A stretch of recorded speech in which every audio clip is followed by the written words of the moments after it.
جب فرعون نے موسیٰ علیہ السلام کے مقابلے کے لیے جادوگر بلا لیے، انہوں نے اپنی لاٹھیاں پھینکی، موسیٰ علیہ السلام نے پھر اپنا عصا پھینکا، تو واقعہ آیا ہے، مگر یہ وہ مقام ہے جہاں ان کا تھوڑا مذاکرہ مذکور ہے، یعنی کنورسیشن ہوئی ان جادوگروں کی موسیٰ علیہ السلام کے ساتھ۔ وہ جملے سننے والے ہیں قرآن مجید میں، اے موسیٰ کیا آپ اپنی چیز پہلے ڈالتے ہیں یا ہم ہی پہلے ڈالنے والے بن جائیں؟ تو موسیٰ علیہ السلام سے کافر تھے، فرعون کے لائے ہوئے لوگ تھے، اس کی گروپ کے لوگ تھے، اس کے بہاف پر اپنی جادو کی جنگ لڑ رہے تھے، مگر موسیٰ علیہ السلام کے مقام و منصب اور عظمت سے متاثر ہو کر ان کا امر پوچھنے لگے، آپ کی چوائس اور پسند کیا ہے؟ پہلے آپ شروع کریں گے یا ہمیں شروع کرنا ہے؟ موسیٰ علیہ السلام نے ان کو اجازت دی، قال القوا، تم ڈالو۔ تو موسیٰ علیہ السلام کے امر پر ان جادوگروں نے اپنی لاٹھیاں ڈالی۔ موسیٰ علیہ السلام کا عصا ان کے سب دکھائی دینے والے سانپوں کو کھا گیا۔ فرعون بھی دیکھ رہا تھا، اس کے وزراء، امراء اور باقی لوگ بھی دیکھ رہے تھے، جادوگر بھی دیکھ رہے تھے، لیکن چونکہ ادب کیا تھا موسیٰ علیہ السلام کا، حالت کفر میں جادوگروں نے ادب کیا تھا، ان کا امر پوچھا تھا اور ان کی اجازت سے اپنی لاٹھیاں ڈالی تھی۔ وَأُلْقِيَ السَّحَرَةُ سَاجِدِينَ، اس ادب کے نتیجے میں اللہ نے انہیں ایمان عطا کر دی۔ جب وہ منظر سامنے آ گیا، وہ جادوگر سجدے میں گر پڑے، اور یہ صلہ ملا اس ادب کا جو انہوں نے حالت کفر میں موسیٰ علیہ السلام سے پوچھ کر کی تھی، یعنی ادب کہاں اٹھا کے بندے کو کہاں تک پہنچا دیتا۔ سورہ یوسف میں، سورہ یوسف کی آیت نمبر 13 ہے۔ یہ وہ وقت ہے جب یوسف علیہ السلام کے ساتھ حسد کرنے والے ان کے سوتیلے بھائی وہ آئے ہیں اپنے والد گرامی کے پاس، سیدنا یعقوب علیہ السلام کے پاس، اور آ کے کہتے ہیں کہ ہمیں بھیج دیں، ہم آپ باہر جا کے آؤٹنگ کرتے ہیں، کھیلتے ہیں، ہم لے آئیں گے۔ اب یعقوب علیہ السلام کو علم ہے، جملہ سنیے، یہ آیت نمبر 13 سورہ یوسف، یہ ادب بتا رہا ہوں، جو لوگ اچھے نہیں ہیں ان سے کلام کا ادب کیا ہے، جن کے بارے میں آپ جانتے ہیں ان سے گفتگو کا ادب کیا ہے، یہ بیہیویئر ہے، یہ جو حسن کلام ہے، حسن معاملہ ہے، اس کو ادب کہتے ہیں۔ آپ فرماتے ہیں مجھے ڈر ہے، اس بات کا غم ہے کہ تم اسے لے جاؤ، اور اس بات کا بھی خوف ہے کہ کہیں اس کو بھیڑیا نہ کھا جائے اور تم اس کی حفاظت سے غافل ہو۔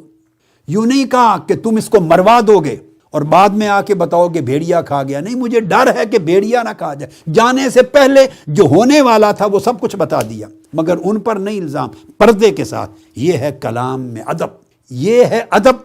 جب اتنی تہذیب آ جاتی ہے انسان کے اندر، تہذیب نفس، تطہیر اخلاق، اور اللہ پاک کا نور، اس کے ساتھ اتنی تہذیب، اتنا بندہ سیولائز ہوتا ہے، اتنا پیوریفائی ہوتا ہے، اس کی عادات، اس کے طور طریقے، اس کا کلام، اس کی گفتگو، اس کے معاملات میں اتنی لطافت اور اتنی نظافت اور اتنی نفاست آ جاتی ہے، اس طرح ادب نکھرتا چلا جاتا ہے۔ جب یوسف علیہ السلام کا دیکھیے واقعہ معلوم ہے آپ کو، جو زلیخا کا واقعہ ہے، پھر 9 سال آپ کو قید ہو گئی، 9 سال قید گزار لیے۔ جب بادشاہ پہ کچھ حقیقت آشکار ہو گئی تو اس نے بلا بھیجا کہ آ جائیں۔ آپ اندر سے کہتے ہیں اس پیغامبر کو کہ جا کے بادشاہ سے پوچھو ان عورتوں کا کیا حال ہے جنہوں نے اپنے ہاتھ کاٹ لیے تھے۔ بس، حالانکہ یہ ابتدا ہوئی ہے زلیخا کے عمل سے، زلیخا کا نام نہیں لیا، کسی ایک سے پردہ نہیں اٹھایا۔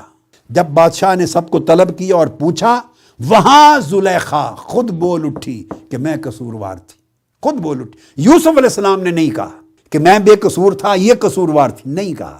یہ ادب ہے۔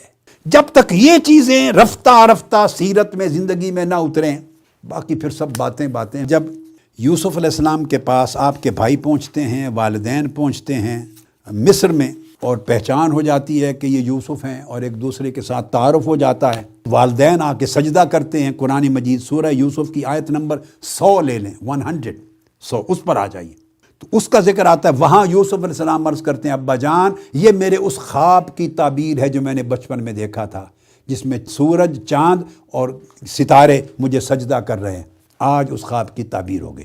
اب اس موقع پر بھائی بھی بیٹھے ہیں، والدین بھی، کیا کہتے ہیں؟ یوسف علیہ السلام فرماتے ہیں کہ اللہ نے مجھ پر احسان کیا کہ مجھے جیل سے نکال لیا۔ جیل تو بعد میں آئی ہے، سب سے پہلے تو بھائیوں نے کنویں میں پھینکا تھا، مگر بھائی بیٹھے ہیں، یہ نہیں فرماتے کہ اس رب نے مجھ پر احسان کیا کہ مجھے کنویں سے نکال لیا، جہاں سے جان بچی تھی، وہ ذکر نہیں کرتے کیونکہ امبیرس ہو جائیں گے، شرمسار ہو جائیں گے۔ اسی طرح پھر جب دعوت دیتے ہیں، آپ تبلیغ کرتے ہیں، تربیت کرتے ہیں، دین پہنچاتے ہیں لوگوں کو۔ اب اس پورے پس منظر میں اس آیت کو دیکھیے، یہ سورہ النحل کی آیت نمبر 125، فرمایا ادعو الی سبیل ربک، بالحکمہ، اے عالم، اے مبلغ، جب تو لوگوں کو اللہ کی راہ کی طرف بلائے تو حکمت کے ساتھ بلا، والموعظۃ الحسنہ، اور بڑی خوبصورت عمدہ نصیحت کے ساتھ بلا، وجادلہم باللتی ہی احسن، اور اگر اختلاف اور مناظرہ اور ڈیبیٹ بھی ہو جائے تو اس میں بھی بڑا کرٹیس اور خوبصورت طریقہ اپنا۔ فرمایا ان ربک ھو اعلم بمن ضل عن سبیلہ، اللہ کو معلوم ہے حقیقت میں گمراہ کون ہے۔ اگر زندگی اس رنگ میں ڈھل جائے اور یہ ڈھنگ آ جائے، یہ صفات ہماری زندگی میں آ جائیں، سارے زندگی کے اقوال، اعمال، احوال اس طریقے سے رنگے جائیں، تو اس کو ادب کہتے ہیں۔